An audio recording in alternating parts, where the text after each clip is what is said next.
ओम समस्त देशवासियों को संजीव आर्या का सादर नमस्कार। मैं संजीव आर्या आज दिनांक 24 अक्टूबर 2023 के दिन YouTube पर अपने विशेष कार्यक्रम के अंतर्गत आपकी कुंडली के विभिन्न भावों में बृहस्पति या गुरु ग्रह की स्थिति, उसके प्रभाव की चर्चा करेंगे। साथ में हम उपायों की चर्चा करेंगे कि यदि आपकी कुंडली में गुरु ग्रह की स्थिति अशुभ है, कमजोर है, तो किन उपायों से आप गुरु ग्रह को ठीक कर सकते हैं और अपने जीवन को और अधिक सफल और संतुलित कर सकते हैं। देखिए, जैसा कि आप जानते हैं, आज हमारे देश में दशहरा पर्व मनाया जा रहा है। अतः हमारे चैनल MS ज्योतिष सलाह की ओर से समस्त देशवासियों को दशहरे पर्व की हार्दिक शुभकामनाएं। जी देखिए, गुरु ग्रह नवग्रहों में एक महत्वपूर्ण ग्रह माने जाते हैं। इनको देवताओं का गुरु माना जाता है और देवताओं का ग्रह माना जाता है। जिस प्रकार शुक्र देव को दानवों का गुरु माना जाता है, उसी प्रकार गुरु को ब्राह्मणों का, सज्जनों का, गुरुओं का गुरु कहा जाता है। देवगण होने के कारण बृहस्पति ग्रह में स्नेह, धैर्य, विवेकशीलता, प्रतिभा, सम्मान जैसे गुण देखने को अवश्य मिलते हैं। यदि किसी जातक की कुंडली में बृहस्पति ग्रह अशुभ स्थिति में है, कमजोर स्थिति में है या उस पर शत्रु ग्रहों की दृष्टि है, तो ऐसा जातक और उसकी छवि में सम्मान उसको कम मिलता है, उसमें विवेकशीलता की कमी होती है, प्रतिभा की कमी होती है और समाज में भी उसको मान सम्मान ना के बराबर मिलता है। ऐसे जातकों को विशेषकर स्त्री जातकों के विवाह में भी बाधाएं देखने को अवश्य मिलती हैं। देखिए, यदि गुरु आपकी कुंडली में अच्छी स्थिति में है तो आपको सम्मान देगा, विवेकशीलता देगा और आप हमेशा सत्य वचन का ही पालन करते हैं। बृहस्पति ग्रह ब्राह्मण जाति के माने गए हैं और इनका रंग पीला या पीत रंग माना गया है। ये ऋग्वेद के स्वामी माने गए हैं। गुरु बृहस्पति ब्राह्मण जाति के हैं और इनका वाहन हाथी को माना गया है। हाथी जो कि वैभव और समृद्धि के प्रतीक माने जाते हैं। गुरु ग्रह पुरुष प्रधान ग्रह है और इनका स्वभाव मूलतः मौन रहता है, शांत रहता है। ये ब्राह्मण जाति के हैं और इसमें क्षत्रियों के भी गुण अवश्य पाए जाते हैं। इसमें अग्नि और जल दोनों तत्वों की भूमिका रहती है।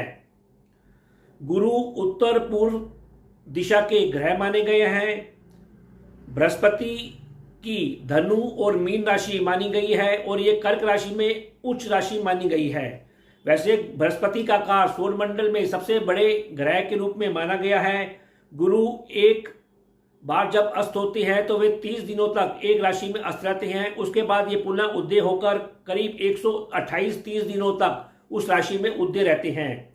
गुरु ग्रह के सूर्य, मंगल और चंद्रमा मित्र ग्रह माने गए हैं। इसी प्रकार बुध ग्रह, शुक्र ग्रह इनके शत्रु ग्रह माने गए हैं। जहां तक राहु, केतु और शनि की बात है तो ये तीनों ग्रह बृहस्पति के सम ग्रह माने गए हैं, अर्थात ये तो ना उसके मित्र हैं ना ही उसके शत्रु हैं, ये तटस्थ रहते हैं। देखिए, गुरु और मंगल की युति होती है तो इससे गुरु के बल में वृद्धि होती है, क्योंकि गुरु क्षत्रिय भाव भी रखते हैं और मंगल भी क्षत्रिय ग्रह है। अतः गुरु की कर्क राशि में ये उच्च राशि मानी गई है और मकर राशि इनकी नीच राशि मानी गई है। यदि किसी जातक की कुंडली में मकर राशि का गुरु बैठा है तो ऐसा जातक नीच प्रकृति का होता है और एहसान फरामोश होता है। वैसे गुरु ग्रह यदि आपकी कुंडली में खराब है तो रोगों में ये किडनी के, लीवर के और कैंसर जैसे रोग भी अवश्य देती हैं। इसके अलावा यदि आप मोटापे से परेशान हैं तो कहीं ना कहीं आपका गुरु ग्रह अवश्य कमजोर या खराब स्थिति में होगा। इसके अलावा प्राचीन काल से ही सतयुग में गुरु ग्रह विशेष भूमिका रखते थे, लेकिन समय के साथ बदलते बदलते कलयुग में सभी ग्रहों में गुरु ग्रह का सबसे ज्यादा हानि हुई है। आज हम गुरु ग्रह की भूमिका को बिल्कुल भी नजरअंदाज करते हैं, क्योंकि आज हम अपने माता पिता, गुरु सम्मान किसी का नहीं करते हैं। अतः इससे हमारे गुरु ग्रह की स्थिति खराब होती है। इसी प्रकार आज के युग में काफी हद तक नारी वर्ग भी अपने पति वर्ग की उपेक्षा करता है, तो उससे भी उसका गुरु ग्रह अशांत रहता है, जिससे उनका गृहस्थ जीवन प्रायः अशांत रहता है। जी ओम। सभी देशवासियों को संजीव आर्या का सादर नमस्कार। वीडियो के इस भाग में हम जातक की कुंडली के प्रथम भाव से लेकर षष्ठ भाव तक गुरु ग्रह की स्थिति की चर्चा करेंगे, साथ में उपायों की चर्चा करेंगे। यदि आप लोगों ने अभी तक हमारे चैनल MS ज्योतिष सलाह को सब्सक्राइब नहीं किया तो कृपया करके हमारे चैनल को शीघ्र ही सब्सक्राइब करें। यदि आप लोगों को हमारे द्वारा बनाए गए वीडियो पसंद आ रहे हैं तो इन वीडियो को अधिक से अधिक लाइक करें, शेयर करें और कमेंट अवश्य करें। तो अब हम अपने कार्यक्रम की चर्चा करते हैं। प्रथम भाव में गुरु। देखिए, यदि प्रथम भाव में गुरु विराजमान है तो ऐसा जातक सर्वगुण संपन्न होता है, धार्मिक प्रवृत्ति का होता है, ज्योतिष में उसकी रुचि होती है। ऐसा जातक सुंदर होता है, विवेकशील होता है और निरोगी भी होता है। केंद्र में गुरु की स्थिति काफी अच्छी होती है और इससे जातक दीर्घायु भी बनता है। उसका सप्तम भाव में दृष्टि होने के कारण उसको अपने जीवन में पार्टनर और जीवन साथी भी विवेकशील, धैर्यशील और निष्ठावान मिलते हैं। ऐसा जातक काफी जिम्मेदार होता है और ऐसा जातक धैर्यवान होता है, पुत्रों से युक्त होता है और अभिमानी भी होता है। ऐसा जातक प्रायः दूसरों की सेवा करना पसंद करता है और काफी न्यायप्रिय भी होता है। यदि प्रथम भाव में जातक बृहस्पति अशुभ दृष्टि में हो, कमजोर हो, तो जातक साधारणतः कष्ट पाने वाला होता है, जातक में धैर्य की कमी होती है और जातक आलसी भी होता है और कुछ हद तक कायर भी होता है। इसके अलावा जातक कुछ लालच प्रवृत्ति का होता है, उसे फ्री का काफी रुचि होती है और वह प्रायः भिक्षा लेता हुआ भी अवश्य दिखाई देता है। द्वितीय भाव में गुरु। देखिए, यदि दूसरे भाव में गुरु विद्यमान है और अच्छी दृष्टि में है तो उसमें हमको अच्छे फल अधिक देखने को मिलते हैं। जैसा कि हम जानते हैं कि द्वितीय भाव हमारे परिवार से संबंधित, धन से संबंधित होता है, तो गुरु के यहाँ होने से जातक की प्रवृत्ति धार्मिक होती है। उसके घर में नाना प्रकार के धार्मिक कार्यक्रम होते रहते हैं। उसे जो धन प्राप्त होता है वह भी काफी न्याय तरीकों से प्राप्त होता है और वह धन की काफी कदर भी करता है। इसके अलावा उसकी वाणी काफी शांत, न्यायप्रिय होती है। यदि यहाँ पर जातक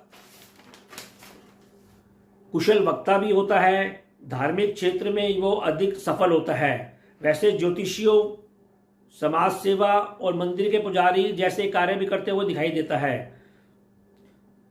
इसके अलावा यहाँ पर यदि गुरु अशुभ स्थिति में है तो जातक कंजूस प्रवृत्ति का होता है, उसको संसारिक सुख कम प्राप्त होता है और उसका कुछ करैक्टर भी कमजोर रहता है। इसके अलावा उसके कुछ एक्स्ट्रा मैरिटल अफेयर भी अवश्य देखने को मिलते हैं। मुख संबंधित रोगों से भी वह प्रायः परेशान रहता है।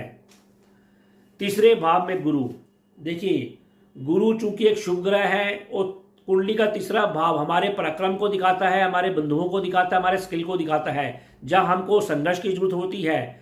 ऐसे स्थान पर प्रायः अशुभ ग्रह ही, उग्र ग्रह ही अधिक सफल माने जाते हैं। फिर भी यहाँ गुरु उतना अच्छा फल देता हुआ नहीं दिखाई देता है, क्योंकि पराक्रम में यदि गुरु बैठा होता है तो जातक पराक्रमहीन होता है। उसके बंधुओं से संबंध भी प्रायः सामान्य ही रहते हैं। इसके अलावा यहाँ जातक अपने इंद्रियों पर नियंत्रण बना के अवश्य रखता है।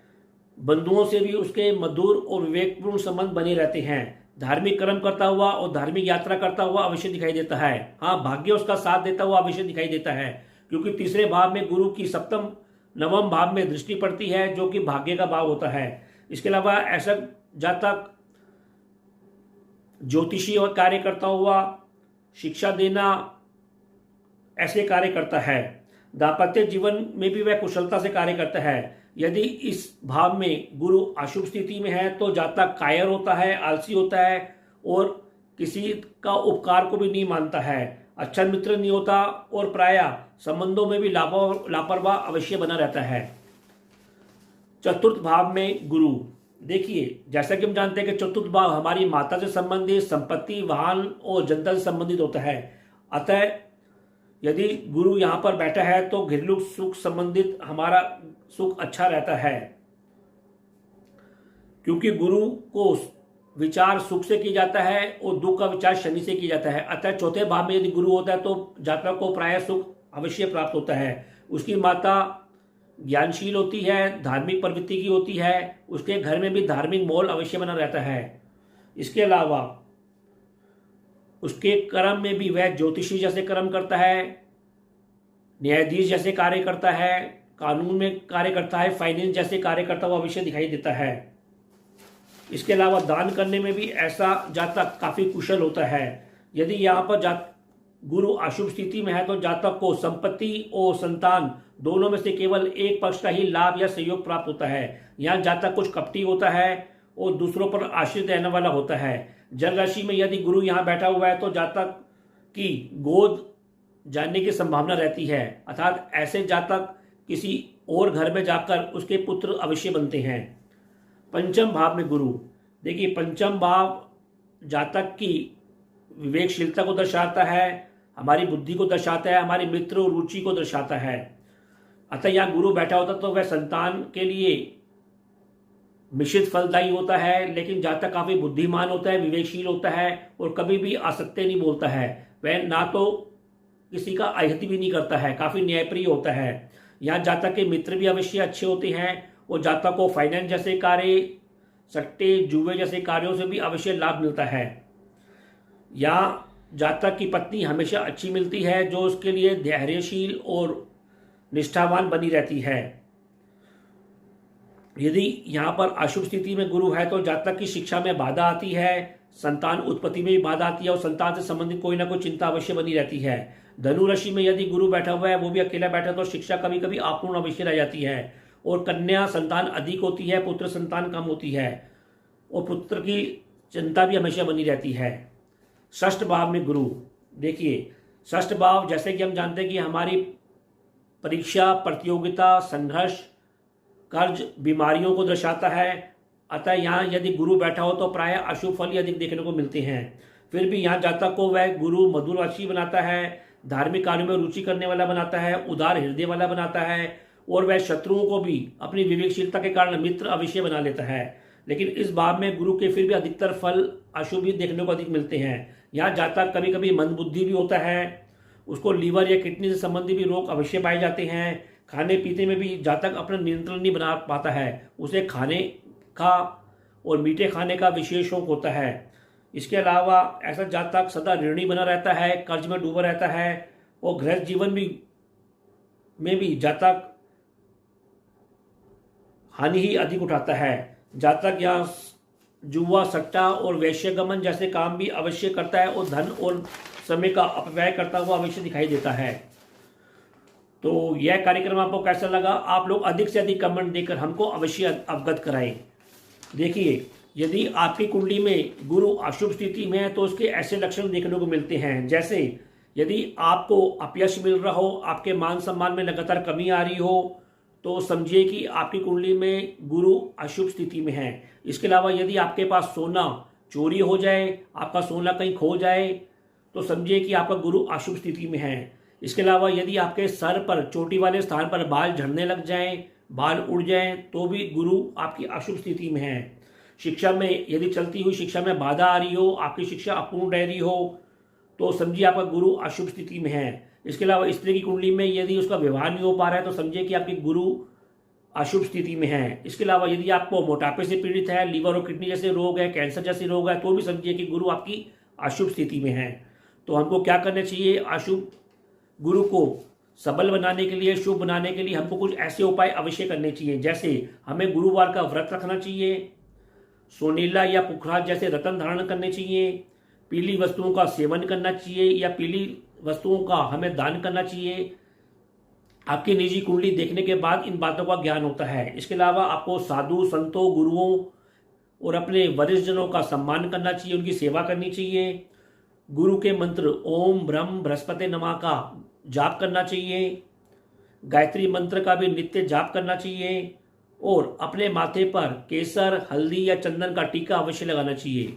तो हम आशा करते हैं कि आप अपनी निजी कुंडली का अवलोकन करेंगे और अपनी गुरु ग्रह की स्थिति को अवश्य देखेंगे और निम्नलिखित लक्षणों को जानकर, निम्नलिखित उपायों को जानकर आप वो उपाय करके अपनी जीवन को और अधिक सफल और संतुलित अवश्य करेंगे। तो अब मैं अपनी वाणी को विराम देना चाहूँगा और आप लोगों से आज्ञा लेना चाहूँगा। ओम।